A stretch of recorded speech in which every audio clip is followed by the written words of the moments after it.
പ്രിയങ്കുകലികാശ്യാമം രൂപേണ പ്രതിമം ബുധം സൗമ്യം സൗമ്യഗുണോപേതം തം ബുധം പ്രണമാമ്യഹം. സൗമ്യൻ, സോമൻ്റെ പുത്രനും സൗമ്യമായ ഗുണങ്ങളോട് കൂടിയ ബുധനെ ഞാനിതാ നമസ്കരിക്കുന്നു. പ്രിയമുള്ള പ്രേക്ഷകരെ, ബുധൻ ചാരവശാൽ ഇപ്പോൾ തുലാൻ രാശിയിൽ നിന്നും വൃശ്ചികത്തിലേക്ക് വരികയാണ്. വൃശ്ചികത്തിലായിരുന്നു ബുധൻ. അവിടെ നിന്നും തൻ്റെ സുഹൃത്തായ ശുക്രൻ്റെ ക്ഷേത്രത്തിലേക്ക് ചാരവശാൽ വക്രിയായി സഞ്ചരിച്ചു.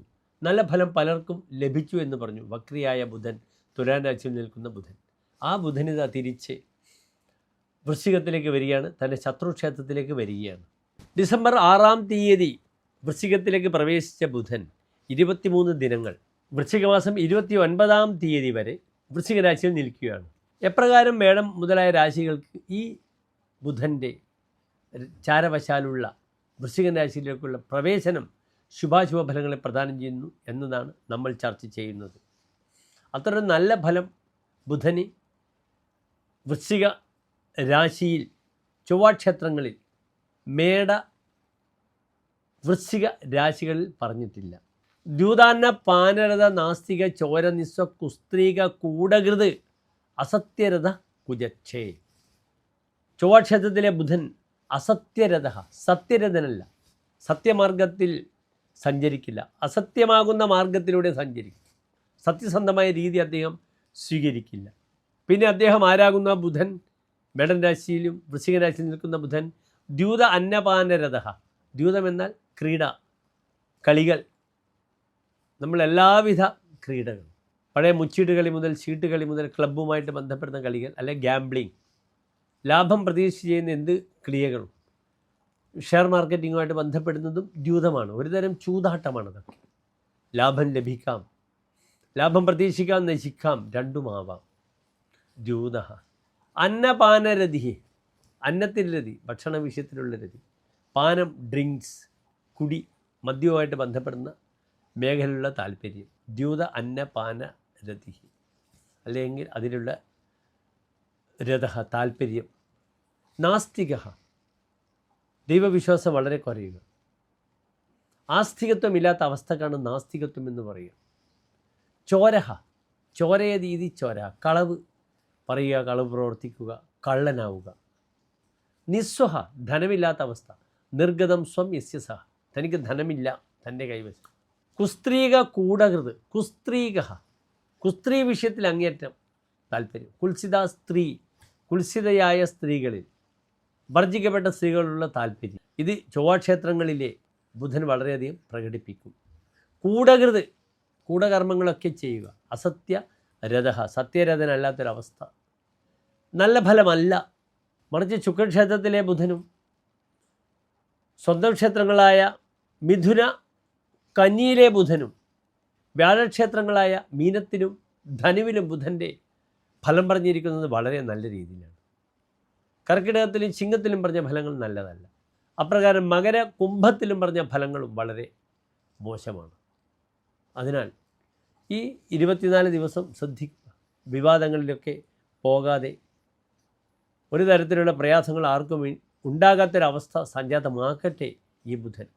കാരണം ബുധൻ ഗ്യാംബ്ലറാണ്. 24 ദിവസം നിൽക്കുന്ന ബുധൻ ഏത് സമയത്തും ഫലം ചെയ്യും. അത് ആർക്കൊക്കെ ഫലം ചെയ്യാം?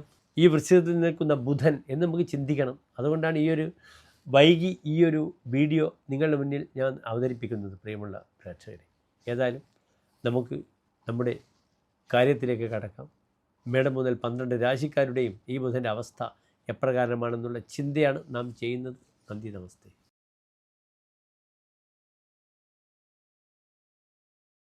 മൂലം പുരാൺ ഉത്രാടം നക്ഷത്രത്തിൻ്റെ ആദ്യത്തെ 15 നാഴിക വരുന്നു. 2 നക്ഷത്ര സമൂഹം ധനുരാശി. ഇവിടെ ബുധൻ എവിടെ നിൽക്കുന്നു? ചാരവശാൽ ബുധൻ 12-ാം ഭാവത്തിൽ നിൽക്കുന്നു. 12-ാം ഭാവം ശുഭഗ്രഹങ്ങളെയും പാപഗ്രഹങ്ങളെയും സംബന്ധിച്ചോളം നല്ല ഭാവമാണോ? ഭാവമല്ല. പക്ഷേ 12-ൽ ശുക്രന് മാത്രമാണ് സധനോന്തിയ, ധനത്തോടു കൂടിയ വ്യക്തി എന്ന് പറഞ്ഞിരിക്കുന്നത്. അല്ലാതെ 12-ാം ഭാവം എല്ലാ ഗ്രഹങ്ങൾക്കും നല്ല ഫലമല്ല. പതിതസ്തുരിഭ എന്നാണ് പറഞ്ഞിരിക്കുന്നത്. പാതിഥ്യം വരും, വീഴ്ച വരും. ബുധൻ എങ്ങനെ വീഴ്ചകൾ ഉണ്ടാക്കും?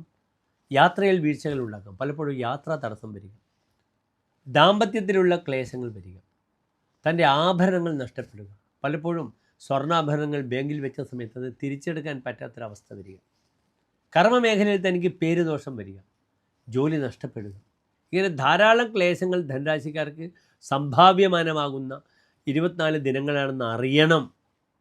ഒരാവശ്യമില്ലാതെ ദാമ്പത്യത്തിൽ വലിയ പ്രശ്നങ്ങൾ വരും. തന്നെ അറിയാതെ ചില സ്ത്രീ വിഷയത്തിലൊക്കെ വന്ന് പെട്ടുപോകും, തനിക്ക് പേരുദോഷം വരും. അങ്ങനെയുള്ള ബുദ്ധിമുട്ടുകളും ഉണ്ടാക്കും ഈ 12ാം ഭാവത്തിൽ നിൽക്കുന്ന ബുധൻ. നല്ല ഫലമല്ല പറഞ്ഞിരിക്കുന്നത്. ചമത്കാര ചിന്താമണിയിൽ മാത്രമാണ് ബുധന് നല്ല ഫലം പറഞ്ഞിരിക്കുന്നത്. ചാരവശാൽ നജേ ദ്വാദശ യസ്യ സീതാംശു ജന്മ കഥം തദ്ഗൃഹം ഭൂമിദേവ ഭജന്തി. 12ൽ ബുധനില്ലെങ്കിൽ ബ്രാഹ്മണർ എങ്ങനെ വീട്ടിൽ വരും? ശത്രുക്കൾ എങ്ങനെ ഭയക്കാതിരിക്കും? എങ്ങനെ സ്വർണ്ണം മുതലായ വിഷയങ്ങൾ ലഭിക്കാതിരിക്കും? 12ൽ ബുധനുണ്ടെങ്കിൽ ഇതൊക്കെ ലഭിക്കുമെന്നാണ്. പക്ഷേ ഒരിക്കലും ഈ അനുകൂല സ്ഥിതി കണ്ടിട്ടില്ല. അനാവശ്യമായ മാനസിക സംഘർഷങ്ങൾ ഉണ്ടാക്കുക, ധനം നശിക്കുക, വീട് തുറന്ന് കള്ളന്മാർ കാശ് കൊണ്ടുപോകുക മുതലായ പ്രയാസങ്ങളൊക്കെ വരും. വളരെ ശ്രദ്ധിച്ചു കൊള്ളണം. ഇവിടെ നന്നായി ദാമ്പത്യ ക്ലേശങ്ങൾ ഒഴിവാക്കാൻ ഐക്യമത്യ അർച്ചന ചെയ്യണം. ഭാര്യ ഭർത്താക്കന്മാർ തമ്മിൽ നരസിംഹ ക്ഷേത്രത്തിൽ വെള്ളിയാഴ്ച, ലക്ഷ്മി നരസിംഹസ്വാമി ക്ഷേത്രത്തിൽ ബുധനാഴ്ചയും വെള്ളിയാഴ്ചയും ഒക്കെ തന്നെ ഐക്യമത്യം ചെയ്ത് ദോഷങ്ങൾക്ക് പരിഹാരം കാണുന്നത് വളരെ അനുകൂലമാണ്. വിലപ്പെട്ടത് ഒന്നും നഷ്ടപ്പെടാൻ പാടില്ല. ശ്രദ്ധിക്കണം. സ്കിൻ പ്രോബ്ലം ശ്രദ്ധിക്കണം. പരിഹാരങ്ങൾ: പാനകം, തുളസിമാല, ഭാഗ്യസൂക്താർച്ചന. കർമ്മമേഖല തടസ്സന്മാരാണ്, അവിടെ സുദർശന പുഷ്പാഞ്ജലി ചെയ്യണം. കർമ്മതടസ്സം മാറട്ടെ പ്രിയമുള്ള പ്രേക്ഷകരെ. നന്ദി, നമസ്തേ.